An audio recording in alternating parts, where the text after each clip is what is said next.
السلام علیکم ورحمۃ اللہ وبرکاتہ۔ الحمدللہ رب العالمین والصلاة والسلام علی سید الانبیاء واشرف المرسلین وعلی آلہ الطیبین الطاہرین اجمعین، اما بعد فاعوذ باللہ من الشیطان الرجیم۔ ان اللہ وملائکتہ یصلون علی النبی یا ایھا الذین آمنوا صلوا علیہ وسلموا تسلیما۔ اللهم صل علی سیدنا وشفیعنا ونبینا ونبینا مولانا محمد وسلم صلاۃ و سلام علیک یا رسول اللہ صلی اللہ تعالی علیہ وآلہ وسلم۔ اللہ رب العزت کا احسان ہے کہ اس نے ہمیں امت محمدیہ صلی اللہ علیہ وآلہ وسلم میں پیدا فرمایا۔ حضور اکرم صلی اللہ علیہ وآلہ وسلم ہمارے لیے مشعل راہ ہیں، جیسا کہ اللہ نے قرآن کریم میں ارشاد فرمایا، لقد کان لکم فی رسول اللہ اسوۃ حسنہ۔ رسول صلی اللہ علیہ وآلہ وسلم ہمارے لیے ایک بہترین آئیڈیل ہے، نمونہ ہے، جن کو ہم دیکھ کر کے اپنی زندگی صحیح طریقے سے گزار سکتے ہیں۔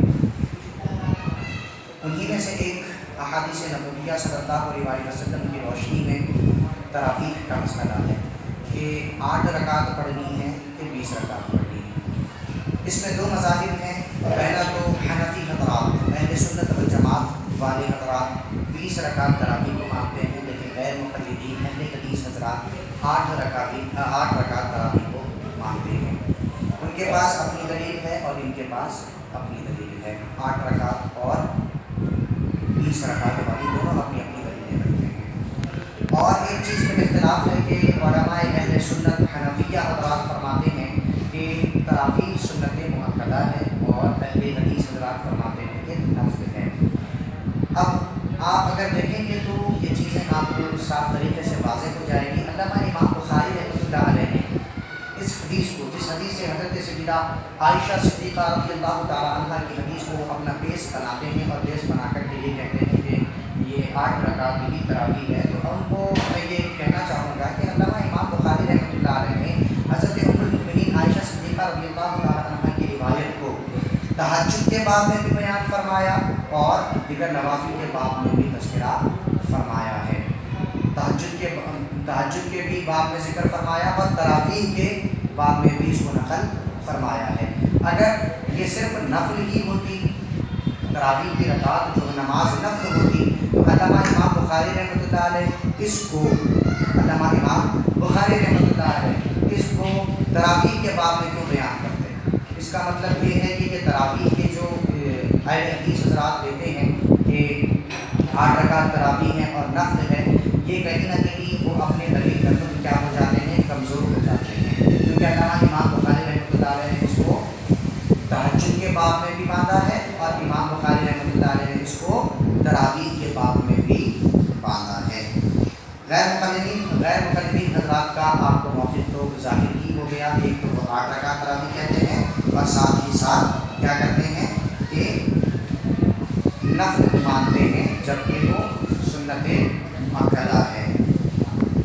اب یہاں پر ایک چیز میں ذکر کرنا چاہوں گا، ام المؤمنین حضرت عائشہ صدیقہ رضی اللہ تعالیٰ عنہ کی روایت سے وہ جو ہے اپنی عقیدے کو بیس بناتے ہیں۔ ان کے تحت میں یہ بات کہنا چاہوں گا کہ غیر مقلدین حضرات کو مذکورہ والا روایات سے استدلال کرنا اس لیے ضعیف ہے کہ اس حدیث کی 2 حیثیتیں ہیں۔ اس حدیث کی کتنی حیثیتیں ہیں؟ 2 حیثیتیں ہیں۔ ایک سند کے لحاظ سے اس کا صحیح ہونا، دوسرا متن اور مضمون حدیث کا صحیح ہونا۔ جہاں تک سند کی صحت کا تعلق ہے تو اس بات میں کوئی شبہ نہیں کہ اس کی سند بالکل صحیح ہے، اس کی سند بالکل صحیح ہے، اور بخاری و مسلم میں ہونا اس سند کی صحت کے لیے بہت ہی بڑی ضمانت ہے۔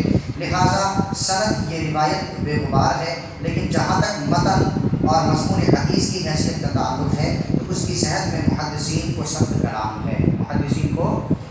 کلام ہے، حتیٰ کہ متن حدیث کی کمزوری اور نقص کی وجہ سے بعض محدثین اس روایت کو مضطرب یعنی ضعیف قرار دیتے ہیں۔ کیا کرتے ہیں؟ ضعیف قرار دیتے ہیں۔ سب سے پہلے میں اس چیز کو ذکر کر دوں کہ پہلا تو یہ کہ حضرت عائشہ صدیقہ رضی اللہ تعالیٰ عنہ کی جو روایت ہے، جس کو وہ اپنا بیس بناتے ہیں، اس کے تعلق سے حدیث کی صحت پر کوئی روایت نہیں ہے، بلکہ حدیث کی صحت پر کوئی جو ہے کلام نہیں ہے، بلکہ کس پر کلام ہے؟ متن پر کلام ہے. کس پر کلام ہے؟ متن پر کلام ہے علماء حدیث کا، محدثین کا. سب سے پہلے دیکھیں آپ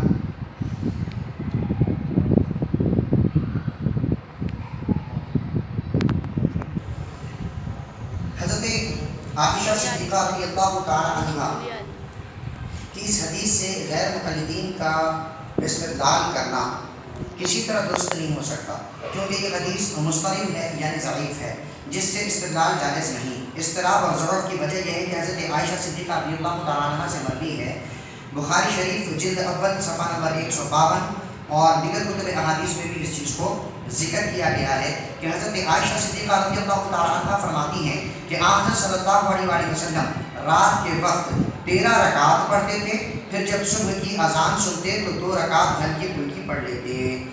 یعنی حدیث تھوڑے بہت الفاظ کے اختلاف کے ساتھ صحیح مسلم اور دیگر کتب میں بھی بیان کی گئی ہے.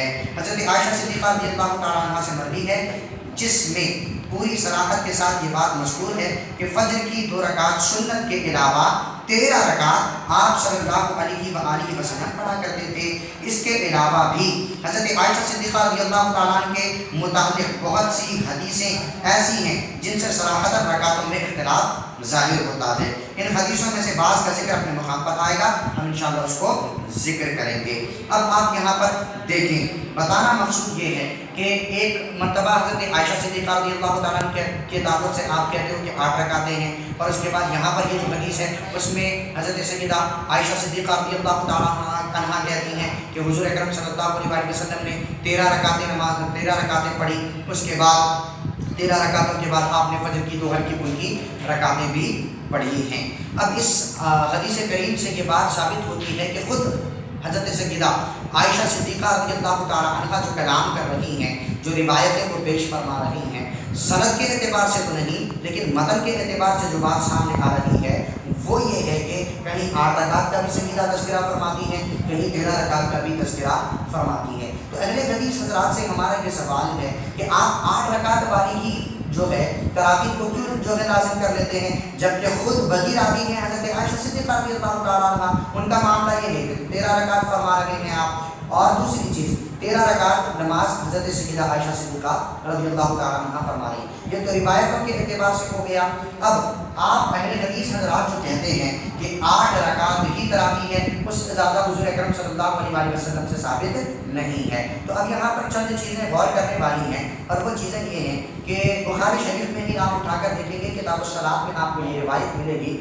حضرت عائشہ صدیقہ رضی اللہ تعالیٰ عنہ خود فرماتی ہیں کہ حضور اکرم صلی اللہ علیہ وسلم نماز فرمایا کرتے تھے اور اس وقت میں کیا کرتی تھی، سوئی ہوئی رہتی تھی.